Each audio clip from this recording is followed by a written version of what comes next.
ఈ మధ్య చిరంజీవి గారు అన్ని కొంచెం సోబర్ సినిమాలు, కొంచెం క్యారెక్టర్ ఓరియంటెడ్ యాక్ట్ చేస్తారు. కాదు, చిరంజీవి నుంచి అందరూ కోరుకునేది ఈ టైప్ ఆఫ్ విగర్, పొగరు, ఇలా ఉండే పవర్ఫుల్ క్యారెక్టర్. సో ఈనాటికి మాకు దొరికింది, మా సత్తా ఏమిటో చూపిస్తామని పరుచూరు బ్రదర్స్ వాళ్ళ కళలకి పదును పెట్టి కత్తులా చేసి డైలాగులు రాశారు. షౌకత్ అలీ ఖాన్,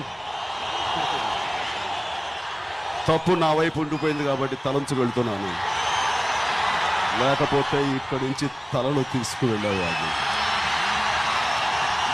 ఆఫీస్ అని రాసిన మొక్కే కదని పీకేస్తే పీక కోస్తా అన్న డైలాగులు రాసిన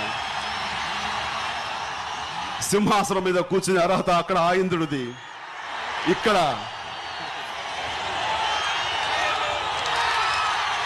అని రాసిన అది పరుచూరి సోదరులకే